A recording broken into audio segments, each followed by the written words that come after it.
Темно вообще.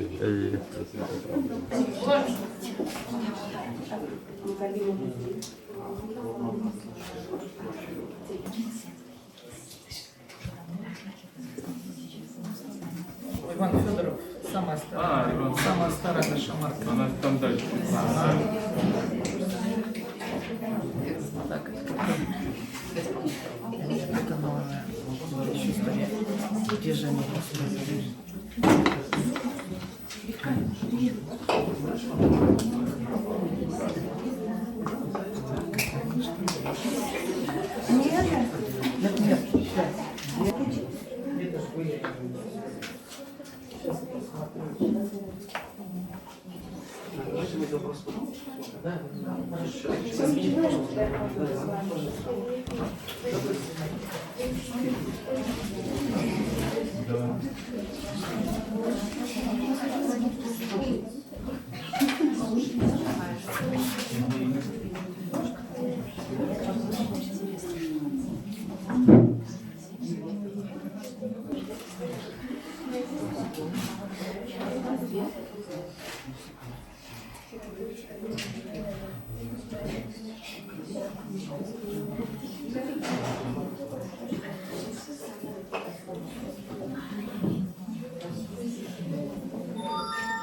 Здравствуйте, музея, гости нашей выставки. Сегодня у нас действительно знаменательный день. Впервые за многие годы в Казани открывается такая выставка, как у нас, выставка почтовых марок. Мало того, довольно-таки редкая, наверное, тематика, которую мы подобрали для этой выставки. Выставка называется «От писаницы до буквицы». И тема этой выставки посвящена развитию письменности и книгопечатания со времен майя и до современности. К теме выставки мы еще с вами вернемся, а сейчас я бы хотел в первую очередь отметить тех, кто помогал реализовывать данный проект. Айдар Асимович Шайкин, пожалуйста.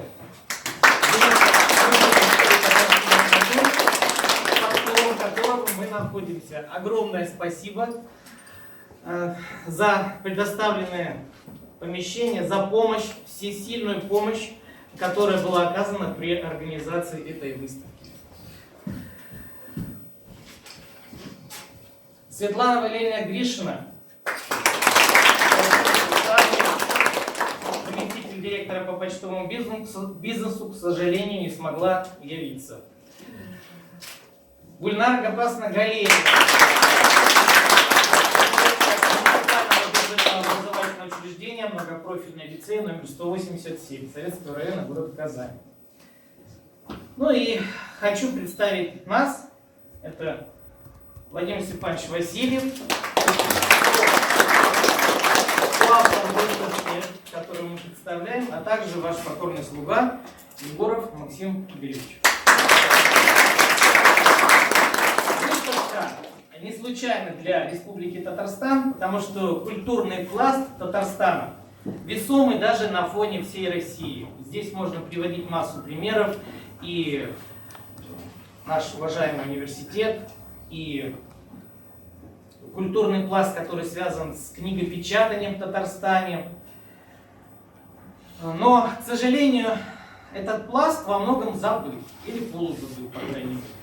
Поэтому у нас возникло огромное желание еще 2 года назад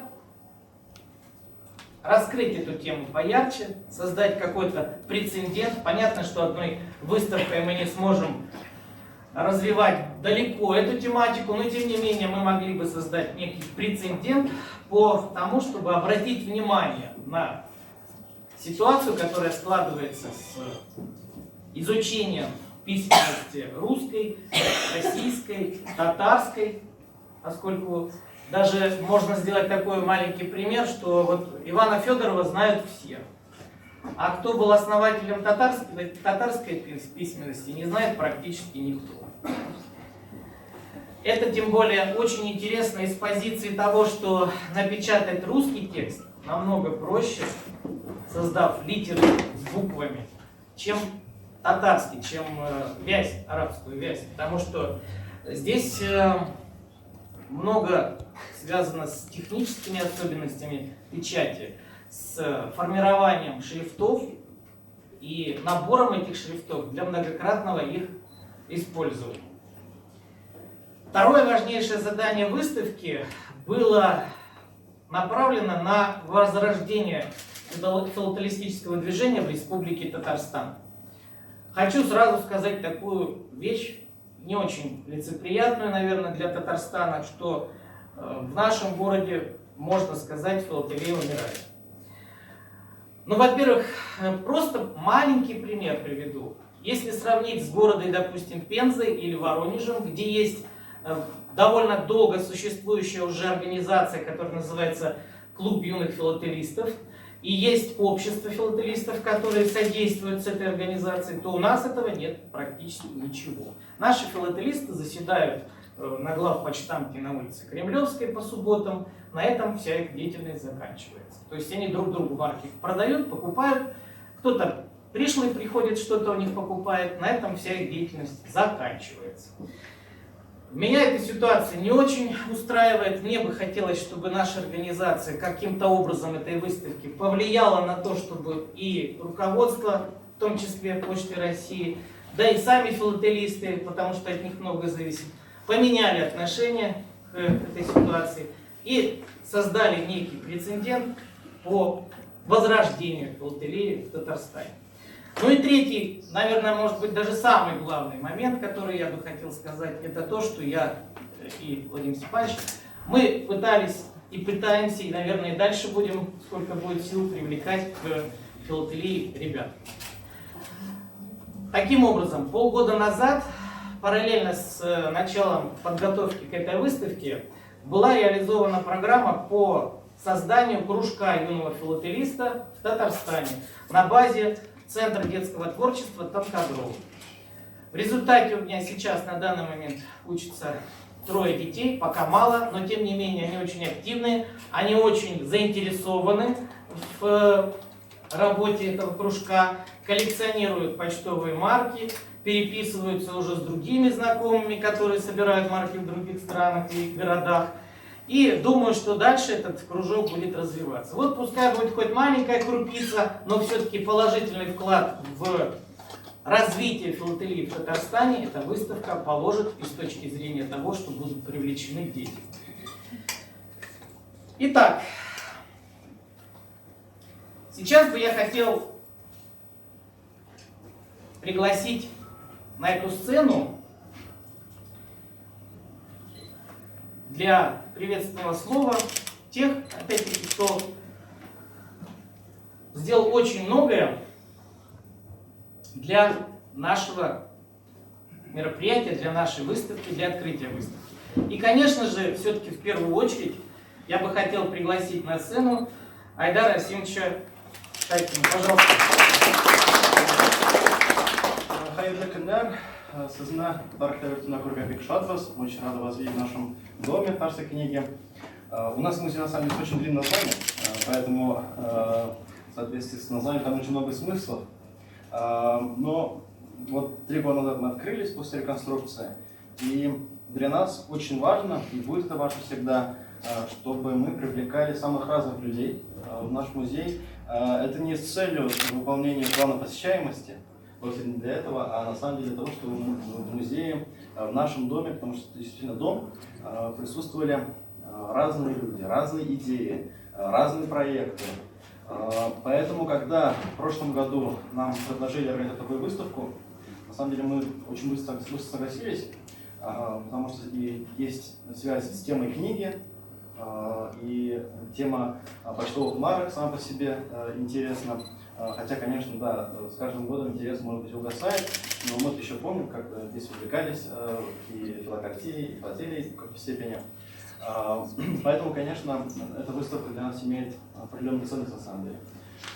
Для меня очень важно то, что здесь присутствуют дети, школьники. Вообще мы бы хотели постоянно сотрудничать с разными школами именно в сфере выставок, общих проектов и так далее. Поэтому большое спасибо вам за то, что организовали такую выставку и за то, что привлекли именно учащихся. Это очень важный момент, потому что пространство музея Это не зала, на самом деле, а больше фондов. Конечно, сейчас у нас выставка полностью ваша, фондовых материалов практически нет.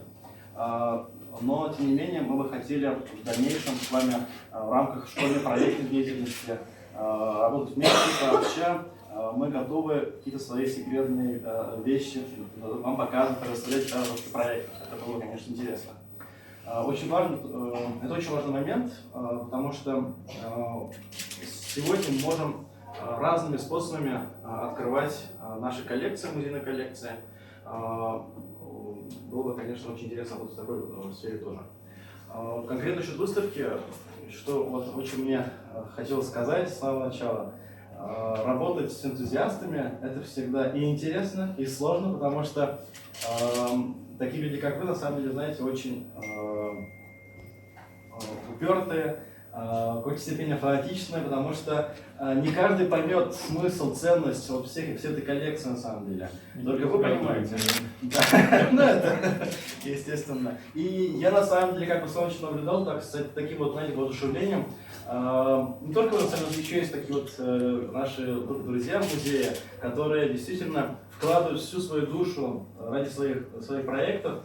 Это нас радует, мы всегда. И я рад тому, что именно мы предоставили вам эту площадку, потому что нам интересно работать с такими людьми, с такими проектами. Надеюсь, в дальнейшем, опять-таки, у нас будут еще совместные идеи, совместные проекты. Я очень благодарен и своим сотрудникам, Марине Михайловне Мустафудиновой, потому что, в первую очередь, она работала с вами, она переводила и этикетаж, и большую часть информации тоже переводила на татарский язык. Все-таки мы обязаны предоставить информацию на двух языках, поэтому было очень важно то, что у нас есть и татарская часть выставки, и сейчас, конечно, не видно, потом посмотрите во время экскурсии, и письмо на татарском языке. Будут еще и мастер-классы, возможно, будут мастер-классы по каллиграфии славянской, по каллиграфии арабской. Поэтому это большое начало на самом деле. Тем более это первая в этом году выставка в нашем музее. Так что хайырлы сагатта. Надеюсь, у нас будет успешный год, и само собой успехов вам. Сейчас мы бы хотели немного, поблагодарить вас за ваш проект. Это подарок от нашего музея, Национального музея. Спасибо большое.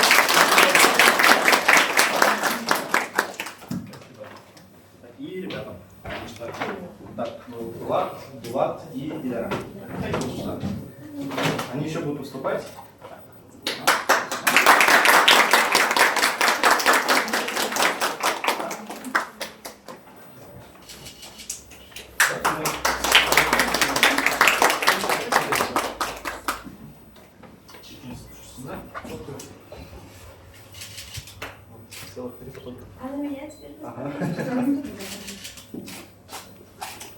Так, и сюда посмотрите тоже. Угу.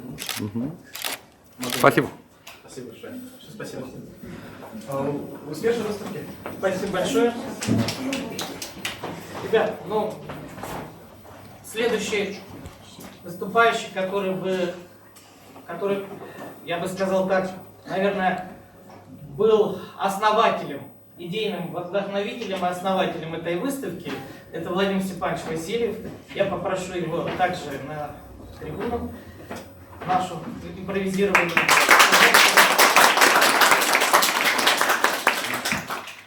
У Максима Игоревича головная боль – филателия. У меня головная боль – это книги.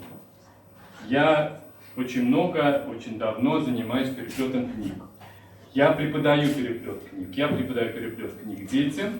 И вот уже 6 лет я преподаю переплет книг для взрослых, для пенсионеров, скажем так, не для взрослых, а именно для пенсионеров. У нас есть группа пенсионеров, которые занимаются изучением переплета. И мы вот уже давно, этот у нас кружок создан был на базе городского центра детского технического творчества имени Чекалова, который сейчас находится там, где-то около 35 лет назад Юрий Федорович Гакенталь создал кружок переплетного искусства, он назывался кружок переплетного дела, да. И на этой базе мы преподавали детям переплет. Помимо детей у нас были библиотекари, у нас были работники культуры, которые приходили на мастер-класс, которых обучали переплетать книги. Эта боль наша осталась до сих пор. У нас нет в Казани ни одного учебного учреждения, которое обучал бы не массовому производству книг, а именно ремонту ручному. У нас не преподают ручной переплет книг нигде. Вот мы, по-моему, единственная организация в Казани, которая осталась. А эта выставка и получилась из-за того, что помимо того, что дети у нас изучали переплет, я им создал такую программу, это уже давно была подготовлена программа «История книгопечатного и переплетного искусства». Вот на основе вот этой программы, которую дети у меня изучали переплет, то есть это история книгопечатания здесь у нас, действительно, вот то, что здесь представлено от начала, зарождения. Мы вообще хотели докопаться от самого начала, откуда же вообще все пошло. И у нас, естественно, пошло, когда я прихожу на первое занятие, говорю, когда не было ничего, как люди передавали информацию, для чего вообще книгу, ну вообще, зачем книга сейчас нужна?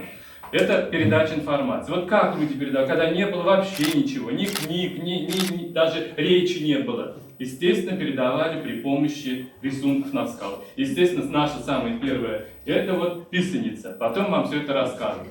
И вот на основании того, что мы изучали переплет, изучали историю книгопечатания, потом мы встретились когда с Максимом Игоревичем, а почему бы нам не попробовать собрать коллекцию марок по книгопечатанию? И он увлекался филателией, увлекает до сих пор. Мое увлечение было детское, тоже я собирал когда-то очень много марок. И выяснилось, что когда мы покопались у себя в запасах, выяснилось, что можно собрать коллекцию именно по книгопечатанию. Мы пошли дальше, помимо того, что здесь собрана коллекция по русскому книгопечатанию, советскому, мы идем дальше, мы хотим продолжить нашу работу.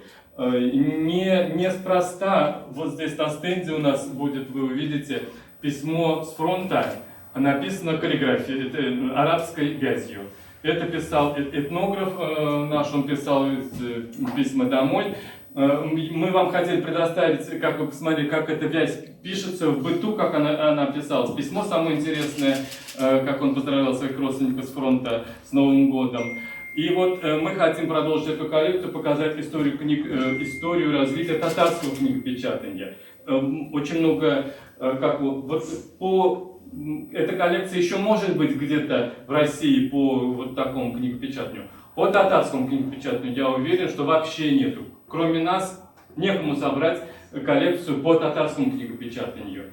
Потому что эту коллекцию очень трудно собрать. Нету марок, которые конкретно вот такая вот книга вышла, там печат. Мы собираем истории. Тут у нас есть и Лобачевский, тут у нас есть Шишкин, тут у нас есть Муса Джалиль. Они все были причастны к книгопечатанию. Есть Федор Шаляпин, который родился у нас, который занимался переплетом до того, как он начал петь в Арске. Он поступил в переплетную мастерскую, он занимался. Вот такие истории мы хотим показать.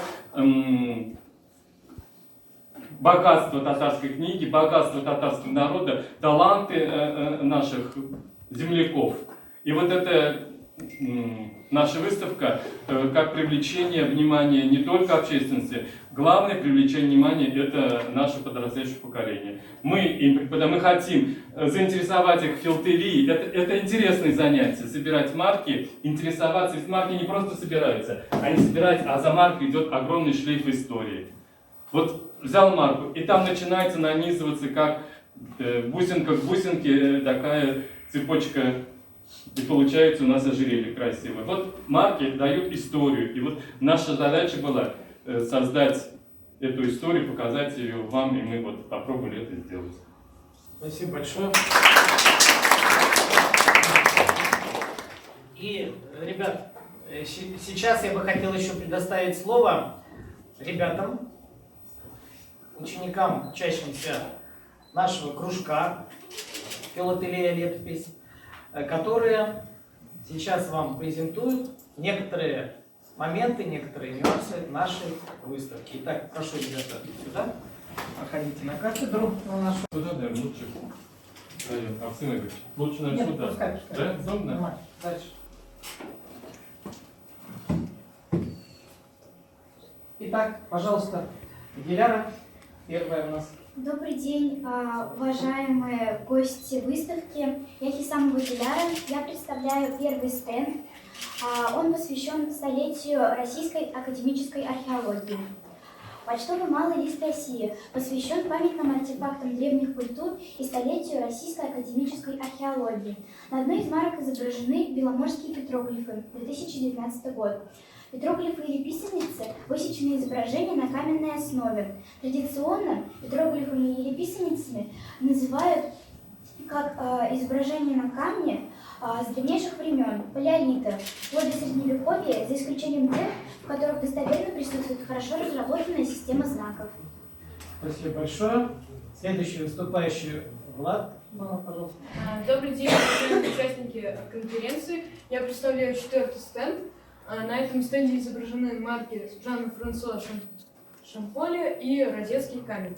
27 сентября 1822 года Жан-Франсуа Шамполь, молодой профессор и член-корреспондент Академии надписи и изящной словесности, сделал заявление в Париже о том, что ему удалось прочесть иероглифы на знаменитом Розетском камне.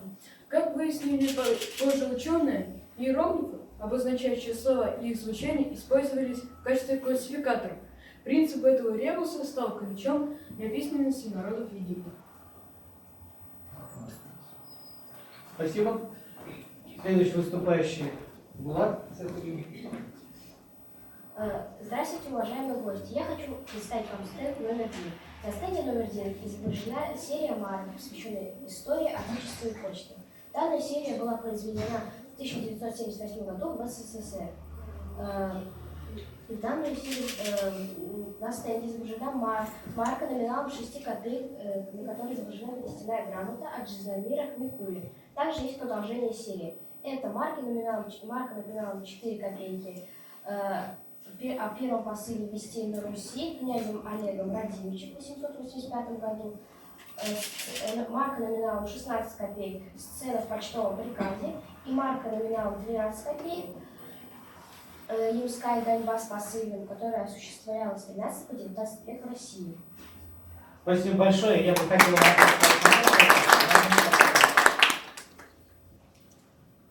Итак, пожалуйста, следующий выступающий Влад Туман. Египетские иероглифы и папирус. Представляю вам 5-й стенд. На этом стенде изображены марки с папирусом. Папирус – это пищевой материал, использующийся в Древнем Египте, а потом и во всем античном мире. Для его создания использовалось одноименное растение папирус папирус семейства осока. Спасибо большое. Следующий выступающий, пожалуйста, берестяные грамоты. Следующий стенд номер 13. Почтовая марка России, 2008 год. Марка посвящена этапам развития почтовых отправлений и писем от берестяной грамоты до электронного письма. На марке изображено послание в виде берестяной грамоты, современное почтовое отправление в виде письма и символ электронного письма в виде конверта. Спасибо большое. И следующий выступающий. На стенде номер 22 изображены марки, посвященные слову о полку Игореве. Первая марка посвящена 800-летию со дня написания слова о полку Игореве. Марка была произведена в СССР в 1985 году. На марке изображен изворот книги. На правой странице книги князь Игорь с поднятым мечом ведет свое войско вперед. На левом сказательствует ласточки в виде ласточек во все уголки княжества, о доблестях войска русского. Следующая же марка посвящена 175-летию выхода печати и первой книги «Слово о полку Игореве». Данная марка была произведена в СССР в 1975 году. На марке изображено стилизованное русское войско в боевом порядке. Спасибо большое, ребята. Замечательно. Спасибо большое, присаживайтесь. Итак, друзья, официальное открытие выставки подходит к концу. Спасибо вам всем, что вы посетили наше мероприятие. Большое спасибо всем, кто помогал, кто участвовал, кто присутствовал. Надеемся, что вы запомните эту выставку, сможете кому-то передать эту информацию, и у нас будут посетители. Спасибо большое. Давай, ну кратко я уже сказал о чем, а теперь бы хотел вам представить наши марки нашей выставки более подробно. Итак, пожалуйста, начинаем мы осмотр нашей коллекции с левого фланга и затем идем вот так по мере поступления наших стендов. Пожалуйста. Ну, кое-что, да, эпизодами можно заставить. Проходите сюда, пожалуйста, проходите. Не толпитесь, станьте вот так вот, чтобы всем было видно хорошо. Девочки, мальчики, проходите сюда. Итак, первый стенд, который мы показываем, он посвящен так называемым петроглифам или писаницам. Что это такое? Петроглифы или петроглифы, кто как говорит. Но суть в том, что писаница или петроглиф — это высеченные на скале изображения, первые изображения, которые, в принципе, человечество хоть когда-то создало. Они могут быть или высечены каким-то твердым предметом, выцарапаны деревом. Они также могут быть написаны естественными красками, которые в то время уже древние люди находили. И вот в данном случае вы видите, что на вот этом вот кварт-блоке, то есть 4 марки, изображена беломорская петроглиф, где показаны маленькие человечки, выцарапанные на скале. Вот таким образом человечество начало осваивать искусство письма. Пройдем дальше. Помимо древних таких вот видов письменности, можно сказать, до нас дошли еще известная информация и о таких искусных изобразителях, которые жили в то время в Мексике. Это, естественно, ацтеки. У ацтеков также уже была форма изобразительного искусства, причем не просто какие-то изображения отдельно взятые, а ацтеки уже довольно-таки активно формировали кодексы. Это рукописные книги, отражающие разные события в жизни коренных жителей Мексики. Мало того, вот эти кодексы, они были написаны, естественно, еще не современными шрифтами, а закодированы. То есть закодированы в виде каких-то знаков. И каждый знак, в принципе, мог изображать целую страницу книги, если в современность перевести это. Вот посмотрите, пожалуйста, здесь эти знаки ацтеков, которые могли означать очень многое, могли означать целое повествование. Как ацтеки понимали, что там написано, это отдельный вопрос, потому что на данный момент ученые изучают, каким же образом удавалось передавать одним знаком целое большое повествование, и к современности уже пришли к мнению, что все дело в зашифрованных каких-то именно обозначениях. Каждый знак, он с собой нес не одно слово, а целое повествование. И вот количество этих знаков и было, по сути дела, первичным письмом. Дальше вы видите уже движение в сторону более современного периода. Здесь показана марка, которая изображает Франсуа Шамполье. Это французский ученый, который, ну как и все в науке, наверное, делается, можно сказать, во многом случайно, смог расшифровать египетские иероглифы. И снова было установлено, что в основу египетских иероглифов стоит обозначение в виде зашифрованных знаков. То есть ацтеки, древние египтяне и майя, как третья цивилизация древнейшая, они все пришли, в принципе, в своем развитии к одному и тому же, к развитию письменных знаков, которые могли изображать не одну букву и не одно слово, а целое повествование. Пройдем дальше. Движемся по мере развития, так сказать, письменности. Смотрим еще на одну марку, которая посвящена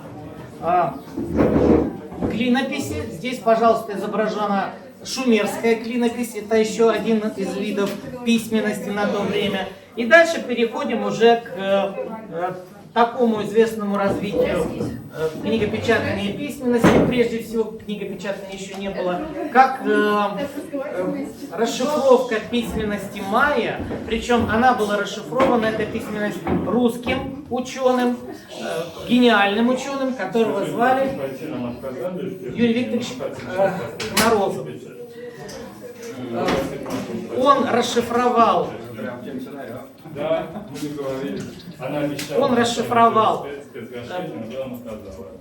письменность майя в 50-х годах прошлого столетия. Причем долгое время ученого не воспринимали с точки зрения его изобретения, потому что считалось, что это некие домыслы его сугубо личные, которые не имеют ничего общего с наукой. Но, как оказалось, через некоторое время его научные изыскания, его, скажем так, изюминка, каким образом он догадался, что же изображено на этих письменах майя, опять-таки пришел к тому, что и майя, и ацтеки, и древние египтяне изображали то, что хотели рассказать, в виде каких-то зашифрованных символов. Это не были буквы, это не были слова, это было какое-то изображение, которое собой являло целое повествование. Далее переходим к появлению бумаги и к появлению бересты. Береста, что это такое, ребят? Что такое береста? А? Это кора берез, совершенно верно. В Древней Руси существовал довольно распространенный, известный, широко применяемый способ передачи информации уже с помощью букв. То есть мы переходим уже к тому времени, когда буквы появились, когда появились шрифты, мы переходим к изучению бересты. Береста – это прекрасный материал, на котором можно писать. Писать повествования, писать книги, писать какие-то указы. Но хочу сказать, что указы на бересте не писались по одной простой причине. Береста нестабильна. Она не могла сохраняться долго. Вот вы, наверное, были, кто-нибудь из вас, в музее Болгар? Болгар. В Болгаре кто-нибудь был из вас? А в Свияжске? Были в Свияжске, да? Вот находили там хоть одну бересту? Бересту? Бересту? Нет. Берестяных грамот в Татарстане нет. По одной простой причине, что ими пользовались, на них писали, но ни одна береста в Татарстане не сохранилась по той причине, что у нас климат не позволяет берестяному материалу долго жить, будучи в грунте. То есть он разлагался. А в Нижнем Новгороде берестяные грамоты нашли благодаря тому, что там болото. В болотистой местности береста законсервировалась. И вот таким образом множество берестяных грамот было найдено именно в том районе, в районе Нижнего Новгорода, благодаря тому, что они просто в болотах сохранились законсервированные. Переходим дальше. Следующие марки, которые надо было бы показать, это марки, изображающие Самарканд, Армению. Почему я обратился еще к этим маркам? Потому как в Армении появился шрифт и появилась письменность еще даже ранее, чем на Руси. И причем именно в Армении возникло такое активное движение благодаря тому, что туда попали китайские специалисты, которые, во-первых, производили бумагу, но в силу того, что в те времена были войны, и вот таким образом кто-то был захвачен в Китае и перевезли его в Армению, и этот человек, который понимал, как делать бумагу, как развивать письменность, он попал совершенно случайно, вот таким образом плененный, будучи из Китая в Армению. Таким образом, Армения дала значительный стимул для развития письменности и книгопечатания. Кстати, вот посмотрите, пожалуйста, на предыдущую марку. Здесь показана как раз марка, где изображено изобретение бумаги. А где была бумага изобретена? Кто знает? Китай, совершенно верно. Мы дальше пройдем на тот последний стенд, и я вам покажу, как мои ребята в кружке сами эту бумагу создавали. Искусственную, вернее, как сказать, натуральную, природную, самодельную бумагу. Пойдем дальше. Переходим к временам уже ближе к времени Петра I. Петр I интересен чем? Но я не буду останавливаться на всех буквально марках, вы сможете посмотреть это на моем сайте, информацию более подробно, но скажу пару слов.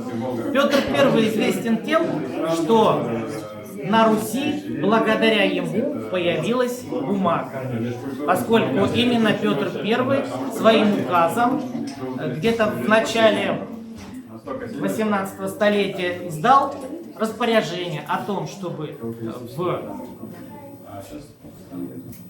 Российской империи была создана мануфактура. Но что интересно, что впервые стали бумагу изготавливать не из древесины, а из ветоши, старых тряпок. И поэтому в Российской империи существовал еще такой налог, как ветошный налог или тряпочный налог. Это местные жители, крестьяне, должны были платить оброк ветошью, то есть старыми тканями. За счет этого удавалось создавать на мануфактурах новую бумагу, на которой писали письма. И как вы видите на вот этой марке изображен памятник Петру Первому, который установлен в Санкт-Петербурге. Дальше. Следующий шаг. Посмотрите, пожалуйста, здесь показан малый лист. Малый лист — это 6 марок вместе собранных, или там 8, 10, неважно сколько. Главное, что они одинаковые, собраны в единый комплекс. Так вот, здесь показано то, что почта развивалась, начиная от, обратите внимание, опять-таки, берестяных грамот, дальше к свиткам, пергамент. Что такое пергамент? Пергамент — это кожа, выделанная тонкая кожа. И мои ребята в кружке, они также рисовали и писали на коже. Мы вместе с ними сделали такое послание потомкам, сделанное на пергаменте. Посмотрите, дальше там стенд стоит. Так вот, начиная от бересты, пергамент, обычное бумажное письмо и, наконец, электронное письмо, e-mail, который вы сейчас все знаете и которым пользуетесь. Опускаемся ниже. Ну, давайте начнем с этой марки. Это почтовый блок России 2013 года, который посвящен 1150-летию миссии святых равноапостольных Кирилла и Мефодия. А ну-ка, может быть, кто-то из вас скажет, Кирилл и Мефодий, что они привнесли на Русь? На Русь? А? Так, первую азбуку. Кириллицу. Хорошо. И что еще, с чем связано их имя еще, кроме этого? Глаголица. Хорошо, совершенно верно. То есть с глаголицы, собственно говоря, все и началось. А уже потом появилась кириллица. Совершенно верно. И вот как раз этот блок посвящен 1150-летию миссии святых равноапостольных Кирилла и Мефодия. Переходим дальше. Сцепка из марок, посвященная искусству средневековой Руси. Средние века на Руси, как вы знаете, кто у нас был известным книгопечателем? Иван Федоров, совершенно верно. И вот здесь показана первая страница из его издания, которая называется «Апостол». Совершенно верно, Булат, молодец. «Апостол». Эта книга стала на Руси первой печатной, официально зарегистрированной книгой. До этого были книги, они, можно сказать, были полуподпольные, полунелегальные, потому что в то время государство печать в стране строго регламентировало, регулировало и, можно сказать, даже в какой-то степени ограничивало.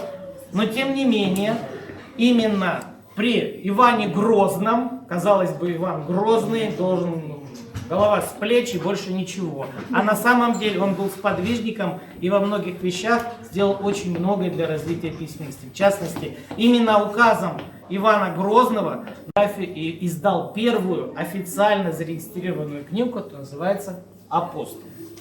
Идем дальше. Ну, давайте сюда перейдем. Почтовая марка России, 2016 год. Вот это вот как называется все вместе? Правильно, молодцы. Марка посвящена тысячелетию принятия русской правды. Русская правда – это первый свод законов Древней Руси. Этот свод законов также смог появиться только благодаря тому, что появилась в принципе книга, что научились печатать и писать. И вот именно это первый свод законов послужил фактически юридическим основанием взаимоотношений между людьми в то время. Ведь сами подумайте, вот если не на чем писать и не знаешь, как писать, как изложить то, что должно быть юридическим законом? Ну на чем? На скале нацарапаешь. Вроде как уже не солидно. Правильно? 17-18 век. Поэтому вот тогда было очень важно создать этот первый свод законов, который был создан благодаря тому, что письменность появилась. Следующее. Давайте дальше переходим. Давайте к этой марке. Итак, почтовая марка СССР, Советского Союза бывшего, которая посвящена 800-летию со дня написания слова о полку Игореве. Обратите внимание, что до нас летопись слова о полку Игореве дошла, переписанная вручную. Но вы представьте себе, что такое переписать целую книгу. Это раз. Во-вторых, вопрос, на чем переписать? На бересте плохо сохраняется. Береста не очень была удобна в этом отношении. На пергаменте, то есть на коже. Но пергамент в основном это была такая вотчина Турции, турецкое изобретение пергамент. Был еще такой город Пергам, где было как раз изобретено это средство письма, то есть пергамент. И тоже до Руси особо не доходило. Поэтому, естественно, что переписывали от руки, переписывали уже тогда на каких-то берестяных, скорее всего, изделиях, но тем не менее, это насколько серьезный труд. И подумайте, что насколько этот труд стал облегчен, когда появилась печать. Когда появился Иван Федоров на Руси, когда появился изобретатель первой печати, это Иоганн Гутенберг в Германии, да. И, конечно же, сравнить перепись вручную слова о полку Игореве и возможность размножить этого произведения с помощью печати, это, конечно же, небо и земля. То есть развитие, возможность напечатать книгу, это был большой космический шаг в развитии письменности, грамотности людей. Идем дальше. Вот эта марка очень интересная. Марка посвящена Месропу Маштоцу. Он является изобретателем армянского алфавита. Как я уже говорил, Армения – это одна из великих стран в отношении развития письменности, которая, наверное, стоит на одном уровне с Россией, если не выше. Потому что в России письменность появилась даже позже, чем в Армении. И во многом Иван Федоров брал какие-то новшества, а именно оттуда, из Армении. Дальше вы ниже видите почтовые марки Армении, которые изображают как раз армянский алфавит. На марках изображены буквы армянского алфавита. Вот посмотрите, пожалуйста, какие они есть и какие они сохранились до сегодняшних дней. Изобретатель, как я еще раз говорю, это Месроп Маштоц. Перейдем дальше. Возвращаемся к Иоанну Гутенбергу. Вот, пожалуйста, посмотрите, изображены его марки. Что интересно на этих марках? Ну, во-первых, станок Иоанна Гутенберга. Во-вторых, вы же знаете, что печать, первая печать, которая возникла на Земле, она возникла с помощью таких вот специальных литер, которые выдавливали буквы на бумаге. Это называется высокая печать. И именно вот эта высокая печать изображена на вот этой марке. То есть литеры, по сути дела, это такие объемные фигурки, которые вдавливали в бумагу. И таким образом оставалось на них изображение. Кстати, некоторые разновидности почтовых марок современных делаются именно высокой печатью, продавливанием рисунка. Переходим дальше. Ну, немножко об Армении мы уже поговорили.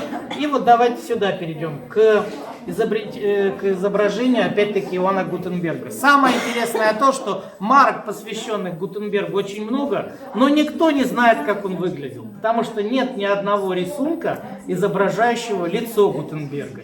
И вот все марки, которые вы видите, вы посвященные Гутенбергу, это лишь домыслы того, как он выглядел. Тем не менее, вот марка Гутенберг, вот марка Гутенберг, вот марка Гутенберг, и везде он изображен по-разному. Такая вот интересная особенность. Человек, который, можно сказать, открыл космос для человечества, так и не был запечатлен, и никто не знает, как он выглядит.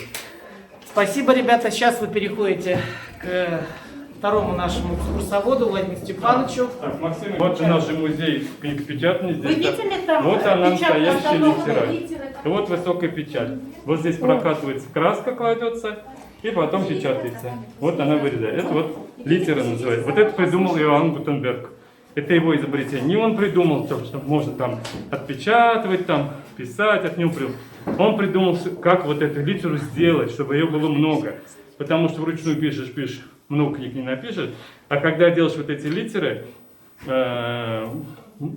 его изобретение в основном в чем заключалось? В том, что он изобрел, как вот это сделать на промышленной основе, чтобы это было не вручную, потому что раньше вырезали вручную. Вот это литеры вырезаны вручную, потому что здесь реклама была, это сделано специально для больших этих, таких промышленных не выпускает. А он придумал маленькие вот такие буковки, как их нужно производить. Вот это его основное изобретение у Гутенберга, книгопечатания, а не то, что он изобрел именно вот саму печать. Именно как это сделать. Так, пойдемте туда, я вам быстренько. В каком году?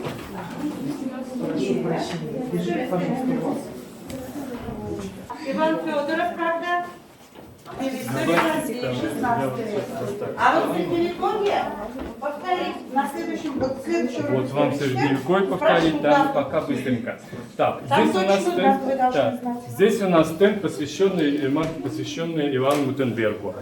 Помимо того, что сама страна выпускала книги, Германия гордится тем, что у них первопечатник. Да? Как вы знаете, в 1945 году, то есть в 1941 году, в 1939, когда Победа пришел в Германии жгли книги. Да? Вы знаете, что они не признавали книги не германские. Но они гордились своим изобретением, они гордились, что у них есть изобретатель такой Иоанн Гутенберг. Вот здесь у нас есть марка, именно марка Рейха германского, который выпустил именно марку, посвященную Гутенбергу. Они жгли книги, но при этом они чли память великого изобретателя, своего этого человека, который родился в Германии. И здесь марки разных стран, посвященных ГДР, вот и есть Болгария, марки все посвящены Иоанну Гутенбергу. Здесь есть его портрет. Прижизненный портрет не сохранился у него, это все портреты придуманные, нарисованные, но они как-то прижились, и они как-то есть. Вот это альбом марки, выпущенный в Гамбии, где Гутенберг, где Гамбия, извините, это два разных части света. Но здесь также изображен Иоанн Гутенберг. Вот это его буквица с его первой Библии, которую напечатал, 42-строчной Библии. Это самая дорогая в мире книга, которая сейчас существует в мире. Их всего немного. У нас в стране и то один экземпляр, и второй экземпляр у нас не полный. У нас в стране всего 2 книги Библии, а всего их, по-моему, там несколько экземпляров. И вот буквица из Библии распечатана. А здесь Иван Грозный, который развивал у нас печати. Вот Гамбия выпустил такие книги. Да? Вот, как я говорил, вот это письмо с фронта, вы почитаете поздравление человека, который воевал, который говорит, что как ему тяжело на фронте, как он хотел бы скорее вернуться домой.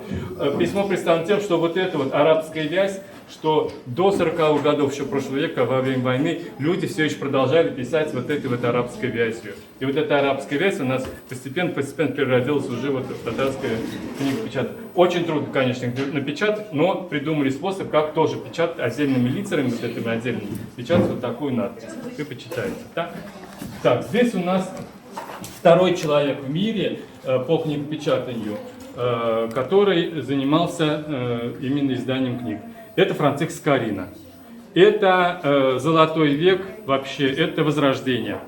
Его люди, которым он жил в этом веке, это был Леонардо да Винчи, Рафаэль, Микеланджело, Дюрер. Вот это один уровень. Это один уровень Франциск Скорина. Это белорусский первый печатник.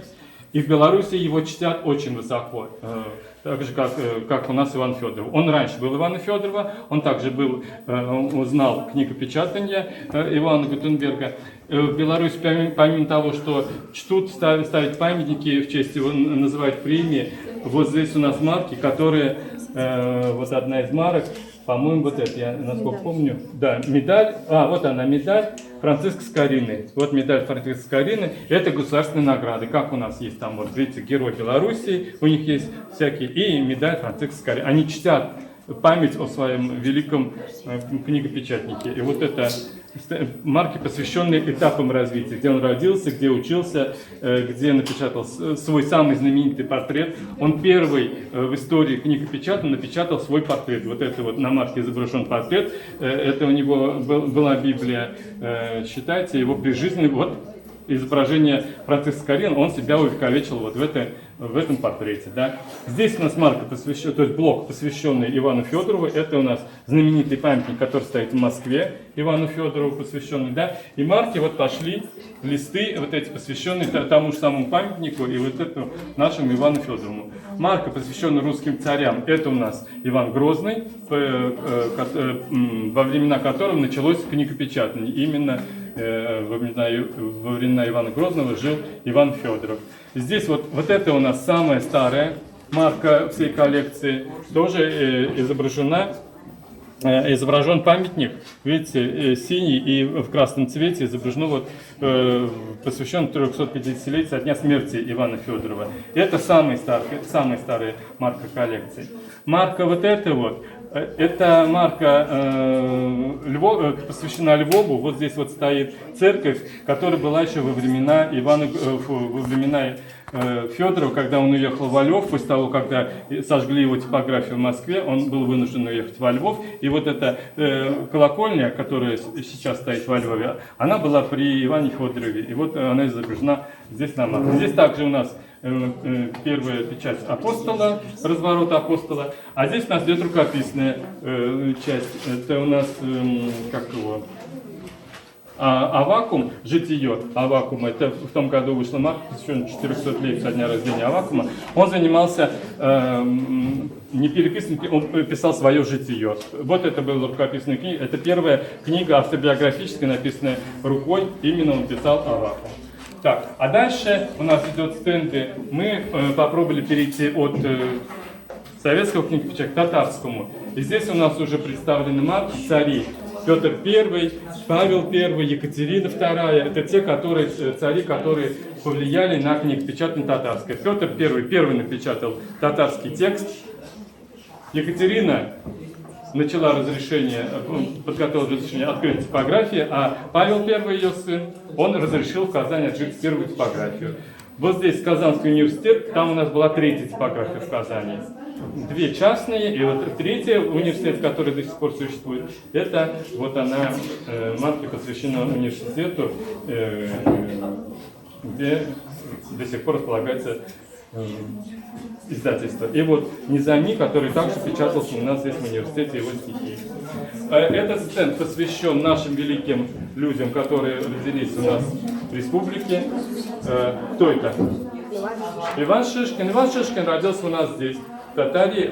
Живописец, вы прекрасно знаете. Почему он здесь находится? Потому что он работал в технике еще афорта. Техника афорта — это тоже печать. Это низкая печать. То, что я вам показал, это была высокая печать наверху.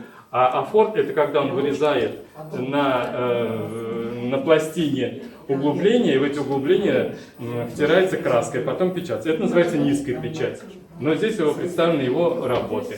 Здесь наш великий деятель, это Гавриил Державин, он родился у нас здесь, в Лаишском районе. Это сподвижник Екатерины II. Через него проходили все документы, которые делала подписывала Екатерина II, и, соответственно, через него проходили документы, которые разрешали открытие типографии у нас здесь в Казани.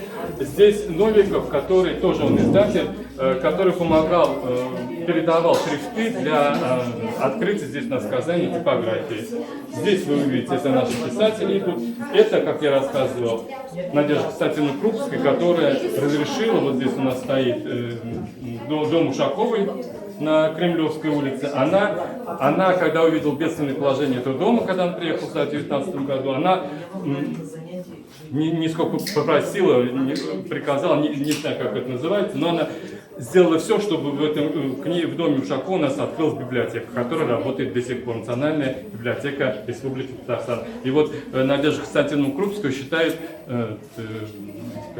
матерью этого крестницей. Его считают крестницей нашего здания Ушаковой.